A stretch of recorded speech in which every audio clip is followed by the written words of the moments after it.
I mean, Ray Nagin is no Rudy Giuliani. We needed a Rudy Giuliani in the first few days.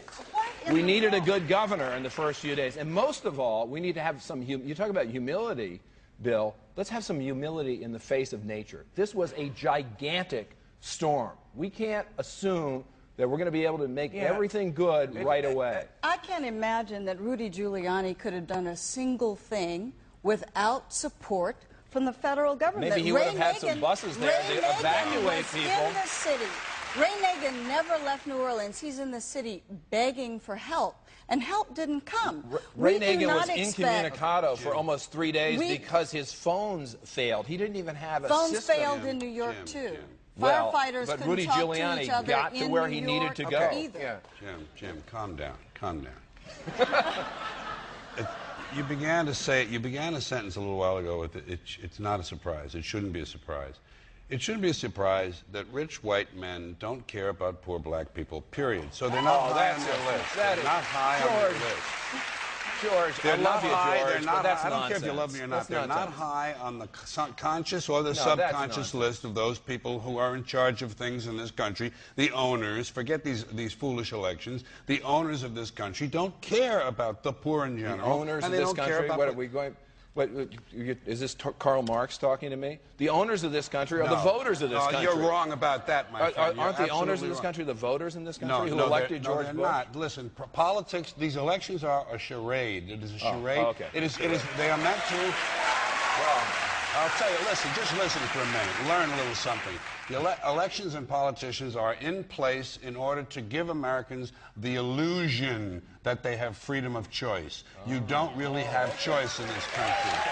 Well, and as long as you brought up the racial issue, I have to tell you, there's a friend of mine who lives in New Orleans, is black, and I wrote down exactly, word for word, what she said, because I think it bears repeating. She said, after 9/11, I was American, now I'm back to being black. And I think among the feathers in George Bush's resume is that I think he has lost a whole generation of black people who might have felt that way after 9/11 and now are like, you know what, I can't believe I started to buy into that bullshit.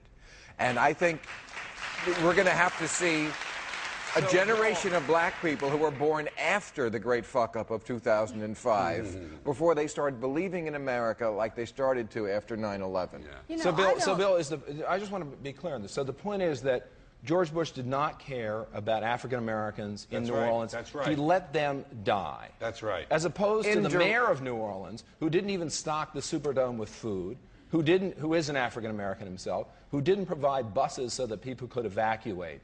And George W. Bush is, of course, the first president of the United States to appoint an African American as Secretary of State, First of all, and another African American as Secretary of State. And there are people much like George Bush in terms of class. I don't think so it's the race doesn't matter. I don't know. It's class that matters. I think We're back to Karl Marx again. Class and race are inseparable in America.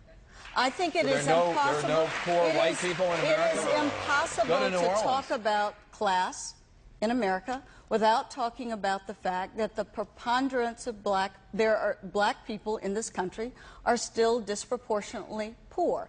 It is also impossible to talk about what happened in New Orleans without some white conservatives focusing on the looting, the crime, instead of focusing on the vast majority of poor black people who were law-abiding, who were frightened themselves. But when many, many white Americans see something like what went on in New Orleans, with a few black criminals getting completely out of control, they think, oh, that's the way black people behave. And let me ask you this about the looting. Would you agree that there was two kinds of looting? That there was the kind where people were desperate because they were starving and maybe were taking food out of a store, and then there were some people who were taking stereo equipment. Yeah. Would you agree that there was two kinds of looting? Yeah, people were walking away with television sets. Okay, but would you agree that there was... Wait, would you agree that there was those two kinds of looting? Yes. Okay. Well, then is it not wrong for the president to issue an ultimatum that there was zero tolerance and thereby encourage his right-wing flacks in the liberal media to go ahead and say this gives us license to suggest that we shoot people on sight, as if in the middle of this crisis where so many people are dying already, what we need to do is shoot Tyrone because he's getting out of Circuit City with some soggy tweeters. And I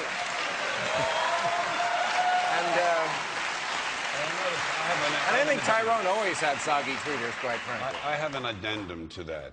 The real looting in this country takes place in the transfer of the wealth from the poor to the rich. I'm sorry that you don't like class and the truth, my friend, but you're just stuck with it. Class is bad, and the poor have been systematically looted in this country. The rich have been made richer under this criminal, fascist president and his government. You know, George, I think you know. Do you know what fascism is? Fascism, you know what fascism when it comes is? to America, You know what Nazis are? No, wait, sir, wait, You sir. know what When Nazis fascism are? You know comes what to America, it fascists will are? not be in brown and black shirts. It will not be with jackboots. It will be Nike sneakers and smiley shirts. Smiley. The fascism. Germany lost the Second World War. Fascism won it. Believe And actually, me, my friend. fascism is when corporations become the government. Yes. And that's sort of what we have. And poverty has gone up. So 17. Let me get this straight. George, you think that looting is looting okay if there's no hurricane? First of all, property. Can you break into tweeters but whenever you want? We're talking I about have no problem with theft. May I be honest No with problem you? with I have no problem with theft. It's true. I know. But wait a sec. We're talking looting. We're not saying, you know, this reminds me of the O.J. situation. It wasn't that O.J. was innocent. We all knew he killed his wife.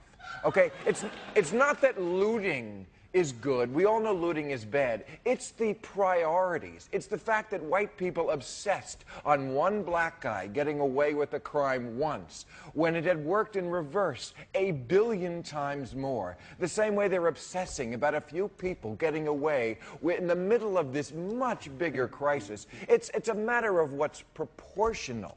I think that's what we're saying about looting. No one is defending looting. Well, George is defending looting, but I have no stake in it. I have no stake in the outcome. I think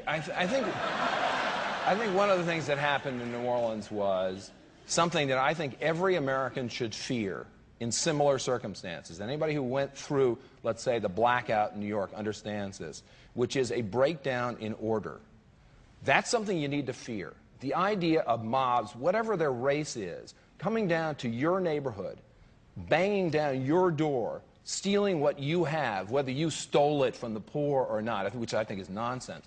This is something to worry about. It is something serious that we should worry about, a breakdown in order. And that's what happened in New Orleans. Jim, I can tell you that because I have friends who underwent it. That is not what happened in New Orleans. Read the New Yorker magazine this week. It is what happened in New Orleans. Jim, there were so many rumors. There were so many rumors about riots in shelters in Baton Rouge, about rapes of small children.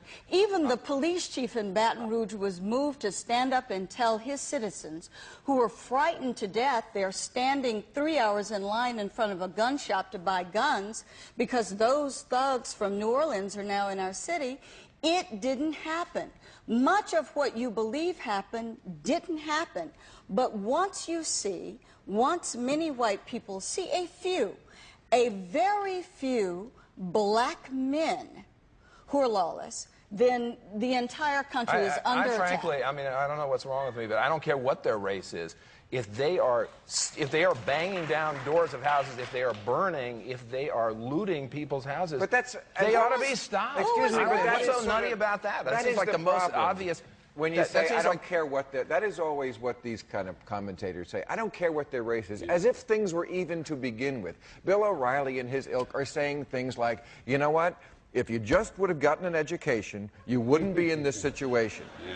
As if it's easy to get an education in situations where there's so much segregation. Bill, I completely agree with you on that score. I think the education system in New Orleans is atrocious. The public housing system in New Orleans is horrifying. It's probably the worst in the country. I mean, those issues should have been addressed. And Americans saw in this hurricane, they were privy finally to what people in New Orleans had seen for decades and have tried to change and have been unable to change. And I hope those things change. Are you ashamed? I'm on your side. Are you ashamed of your country right now? Absolutely not. I am not ashamed of my country. Absolutely not. In fact, I find The cover of The Economist magazine, which I generally like, this week says the shaming of America. I think that's despicable. Why is I this think America has responded what would very